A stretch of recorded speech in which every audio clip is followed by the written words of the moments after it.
Greetings, I'm Yvonne Stapp for Science for the Public, and I welcome you to our Contemporary Science Issues and Innovations program. Presently, there's a real concern about certain advances in artificial intelligence like ChatGPT and GPT-4, particularly the ability to develop complex information very rapidly and the ability to manipulate information and humans. Today's guest provides some clarification. Nir Eisikovits is professor of philosophy and the founding director of the Applied Ethics Center at the University of Massachusetts-Boston. A major focus of Dr. Eisikovits' research is the ethics of technology.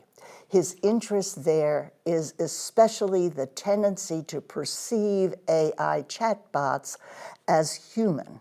Today, he will explain why even numerous AI leaders are calling for guardrails on this technology. Dr. Eisikovits, thank you very much for joining us today, and welcome. Thank you for inviting me. I'd like to start with just a little background on this area of artificial intelligence. If you can just give us an idea of what do we mean by these neural networks and large language models that is the basis for all of this chatbot thing. So artificial intelligence as a project has been around for decades, actually, since after World War II. The idea was to teach machines to think like humans. It was a very, very ambitious agenda initially. More and more, what people mean when they speak about artificial intelligence today is this idea of statistical machine learning, is this idea of recognizing patterns in large data sets. One of the techniques to do that is to emulate the way in which the human brain recognizes patterns in large data sets, hence this notion of neural network. But a large portion of what AI is today, or of what the technology is that's referred to as AI in the news, is essentially feeding a computer with large amounts of data and teaching it to recognize patterns in that data and to predict when that pattern will next be visible. So it can be anything from given a lot of data on what you like to watch on Netflix and what other people like to watch who watch the same show, what would be the next show that would be interesting to you. Given a lot of data on x-rays that show you fractures, you know, would you be able to find me a fracture in the next one? Given a lot of data on words, what would be the next word that would probably show up? That's the idea behind the large language models and so on. Right. I'd like to stress for viewers that the massive data is very important. It's more than humans would take in because it's all over the place and it's just incredibly massive. And then, as you say, it checks for statistical patterns, and maybe an example would be as we text, words pop up for us to choose from and so on. It's exactly that idea. But this is much, much more sophisticated now. So here we are with this sort of crisis with ChatGPT and GPT-4 and with these things. What all can they do that is causing some problems? So you've mentioned a lot of very good uses, but there are some others that are worrisome for disinformation and for jobs and so on. So the large language models are essentially sophisticated sentence completion technologies that, given that they're trained on large swaths of the internet, have the ability to continuously predict what the next word would be in any given series of words. And similar technology operates on image generators. Similar technology operates on voice and music generators. And so the result has been that these so-called generative AI technologies, which generate different kinds of media, can mimic basic activities that human beings used to be exclusively good at, like writing, like creating music, like creating art. So, one obvious example in universities, people have in the last few months become very worried that ChatGPT is going to replace and is replacing essay writing. Yeah. Students are using it to write their essays, which is probably already true. It's not completely ready for real time in that sense, but it generates decent essays. It doesn't generate Yes. great essays yet. Probably a question of time until it does, but it generates decent essays. So, in anything that has to do with content writing in the very near future, ChatGPT will be a real threat for the people who've been doing that as a job. Right, and a concern is that it can also write scripts, it can take exams, very sophisticated exams like the legal exam, the bar exam, and you can be a lawyer tomorrow, and so on. But it does very sophisticated stuff, and then you can't tell, apparently, the difference easily between what's genuine and what has been produced by this machine. Is that correct? Is that right for everybody? That's largely true, and it's again, it's a real concern, especially for areas that depend heavily on the generation of content. So our main tool of evaluation in universities and schools has been writing. Yeah. And now you are very close to not being able to tell who wrote a piece of content. And similarly, in areas like graphic design, by the way, it also codes. So a lot sort of basic and mid-level programmers are worried about it. Right. So these have been some of the areas in which it's generated concerns. But the concerns are not only about originality or not only about can I be sure that my students, wrote the paper. The other interesting feature of large language models like ChatGPT and Google's Lambda is they are not calibrated, they are not programmed to be able to tell the truth. Right. That is not a criteria that they work by. Right. And so they're calibrated for being persuasive, but not truthful. Yes, right. So it gets larger and larger, it seems like, every minute. And now a number of the pioneers in this field are expressing a lot of concern. Jeffrey Hinton recently, and Yashua Bengio, I think a number of these people have been issuing concerns. We've had a talk at the White House, but that's not clear that that's going to go anywhere, to get control of this. And one more thing there is that what control exists in these very large corporations that already have a great deal of power. So we want to just make sure that that is understood. The other is misinformation, the ability to imitate voices, imitate images, photos, and things that people have said. So people have predicted this could be a mess even in the next election because you won't know what you're seeing is true or not. So you have raised questions. I like the expression that you used of potentially predatory technology and leading into your major concern about manipulation, acting human. So you have brought this up. What do you mean by that, in terms of its predatory capacities? Yeah. So first of all, the misinformation problem that you raise is important and real, and you're right, has been highlighted by many of the people who are worried about this. And if you take the kind of intervention in the 2016 election, which in part was made possible by manipulating Facebook posts to get people to do this or that. This is the same kind of problem on a much more sophisticated scale. Yes. If you could target people with information that sounds like it came from a human or looks like a video recording. So I think that's one issue. I think, there are other problems with things like ChatGPT that go beyond the misinformation problem. One just has to do, for example, with, how writing and learning to write are related to critical thinking, are related to learning to think, learning to make arguments. Right.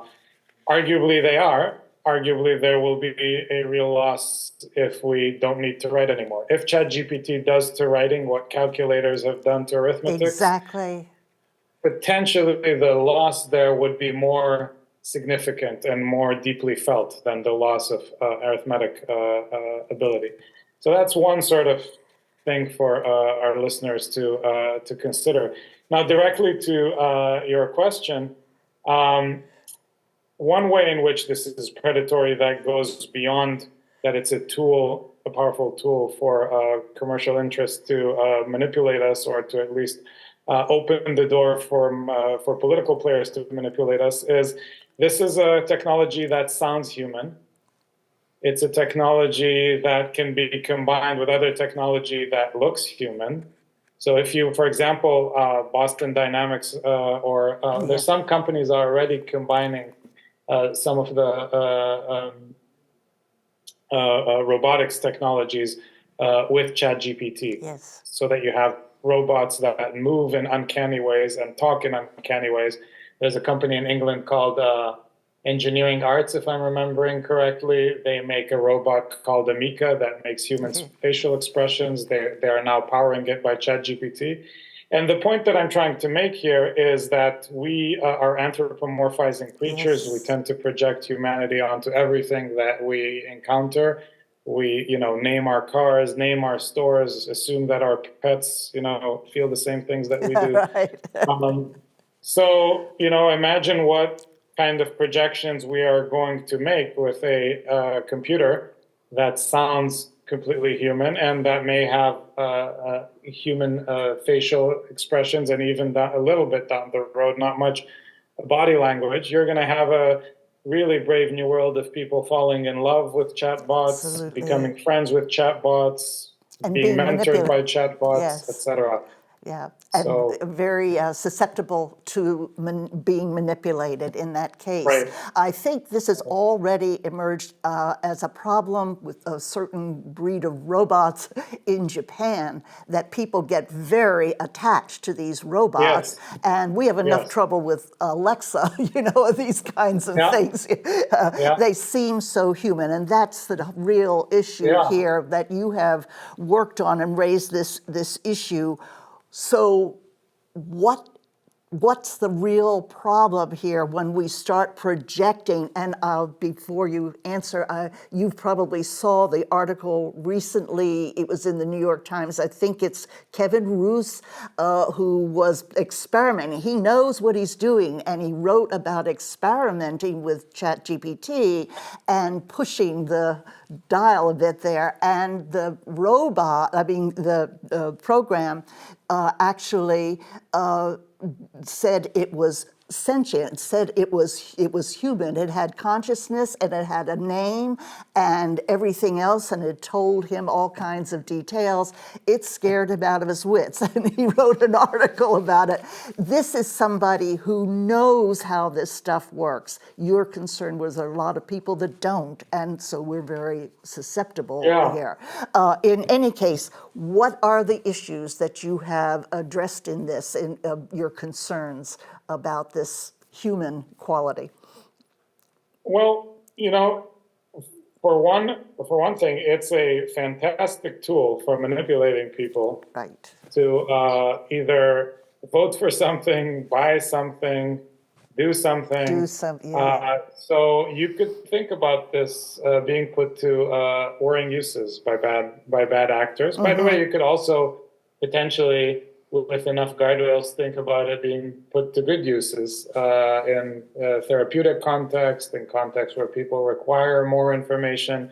But that's going to require heavy regulation. Yes. So that's one worry. The other worry is, or the related worry is, as you know, there is a pandemic of loneliness in this Yes. country. That is considered to be, by certain officials, recently there was a report, as dangerous as long-term smoking Yes. for people's health.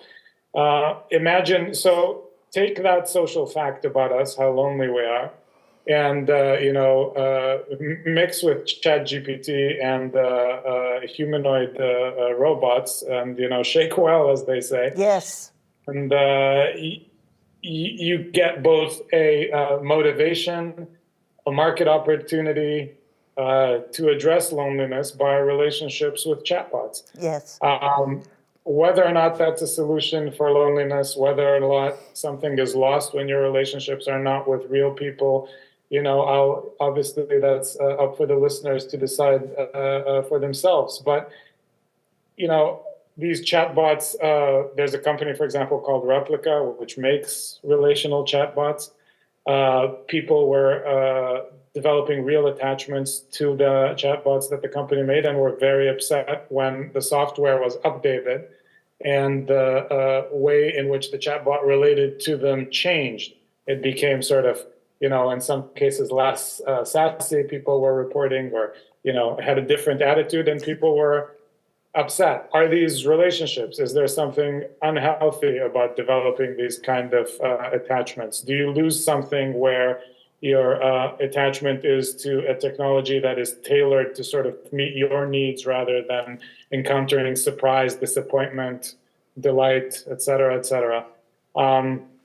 So these are some of the kind of questions, both psychologically and commercially, that prolonged engagement with these technologies raise. Yes. I have one more thing to ask you on that, is that given the violence, the trend in this country right now, and the sort of susceptibility toward really false information at a level it's just hard to compare with, almost in the past, just people being very misinformed and violent in addition. Do you see this as a potential as well? If we have QAnon, for heaven's sakes, then we have something like this, so easy to manipulate people. Would you be concerned about the evil that could come up? Yeah.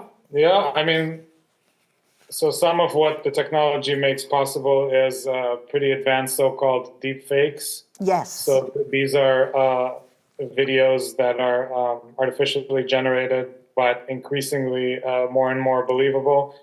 In the last 10 years, there's been a growing phenomenon of online self-radicalization. Yes.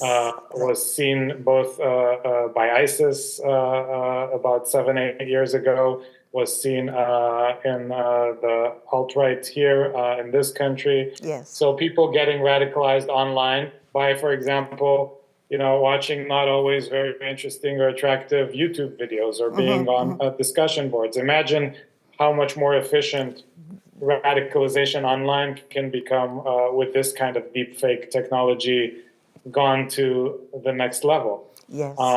So if, not a pleasant thing to imagine, but think about an ISIS chatbot or a QAnon chatbot, and you kind of get the gist of it.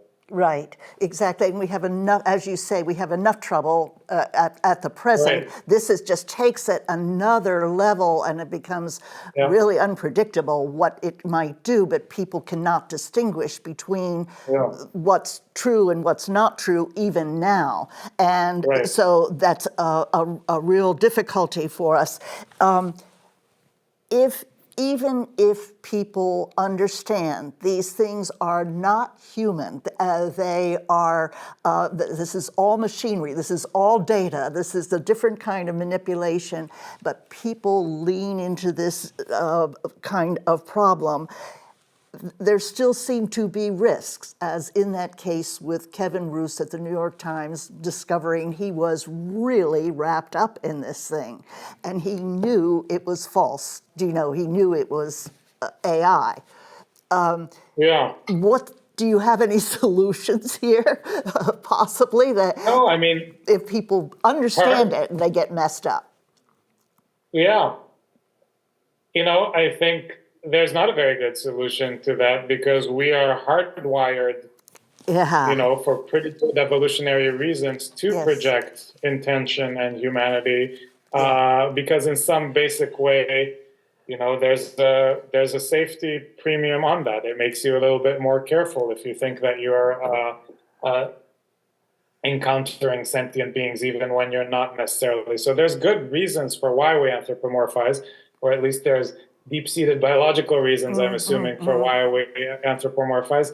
This technology, whether knowingly or not, exploits that. And like in many other contexts of modern life, our evolutionary makeup doesn't always necessarily serve us well. This is going to be one more context in that. I guess as people get used to this, as Kevin Roos and his colleagues, even people who know and people who know less interact with the technology more frequently, probably the weirdness factor will dissipate a little bit. There are, however, some sort of risks that still linger there. So, for example, as instruments of creativity, these things are incredibly limited. ChatGPT and other generative models they kind of generate an average of the internet. If you ask ChatGPT, if you feed ChatGPT all of W.H. Auden's poems and say, write me the next W.H. Auden poem that he didn't have a chance to write, it will kind of look like it, but it will be, at best, it will be Auden on a pretty bad day. And the same is true about the music, and the same is true about the art. It is designed to generate an average aggregation of relevant images and content.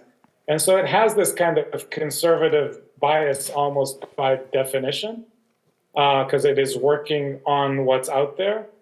And to the extent that there's a lot of that out there, it's going to create a flattening of content. So you think it has an inherent kind of level that it can't get past. The father of AI, what's his name, Schmidhuber, I believe, welcomes all of this. He says, here's the thing, it's going to happen and it's going to get better, and the only thing we can do is adjust. We're just going to have to embrace what's coming. And I think this has scared a lot of people out of their wits, because that it could take so many jobs, especially creative people, writers, and so on. And so we have to hope that you think there's a level it can't get past. Is that it? Yeah. Yeah. I mean, I think right now there's still a level that it can get past. I think we're far from sort of Skynet, Terminator-like general purpose AI. I do want to say something, Yvonne, about this argument of it's coming anyway, we might as well adjust. I think that's a defeatist argument.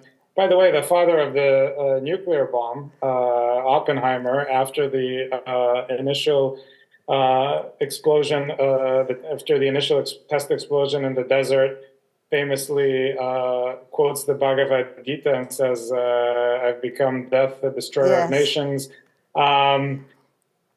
We don't necessarily always have to be repeating that kind of mistake of becoming technically capable first and morally capable second, and letting our technical abilities completely outrun our thinking.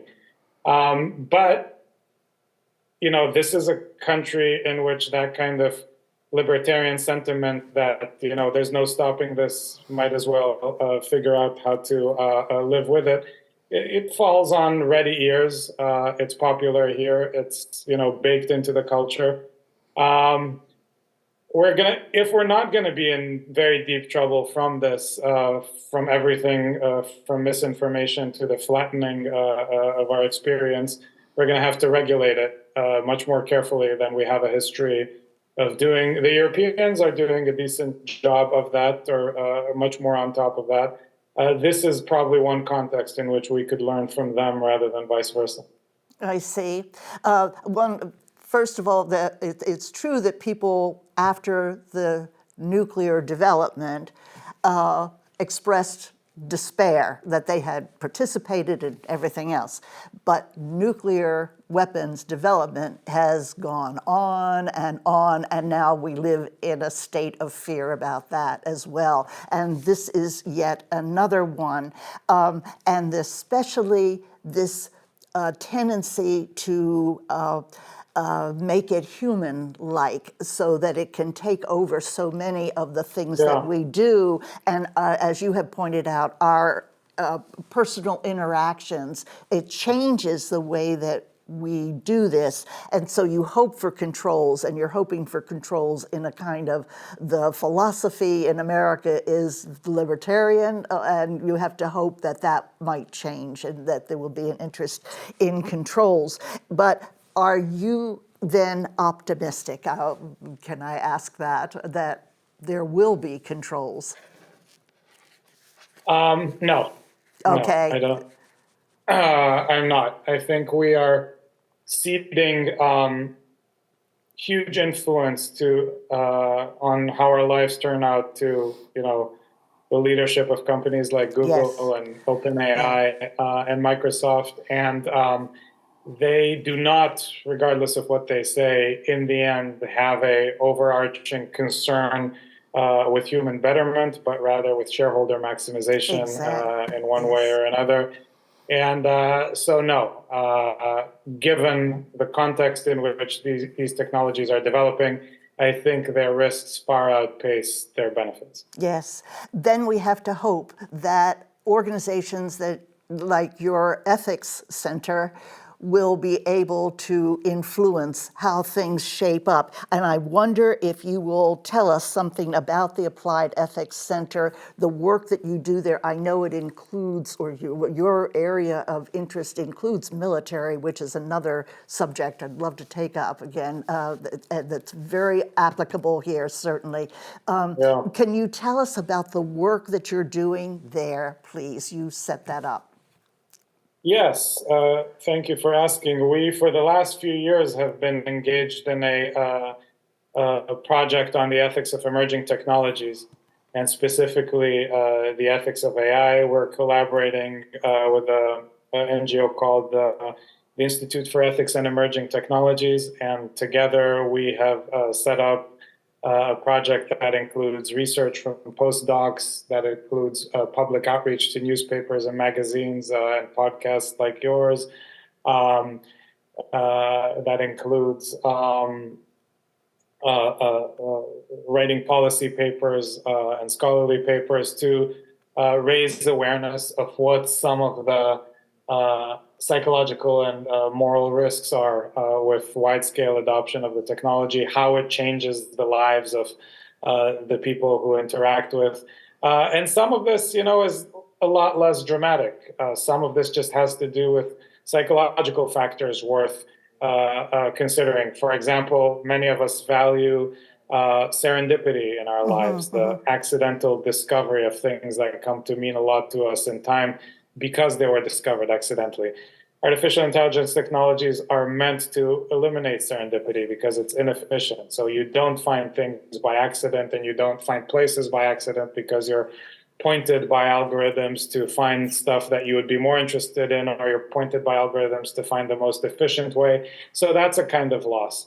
What happens to our capacity for everyday judgments when increasingly in a lot of areas of our work life, AI is making judgments that used to be made by middle management, everything from loan approval to hiring and firing. So these are some of the, sort of more everyday issues that we've also been looking at.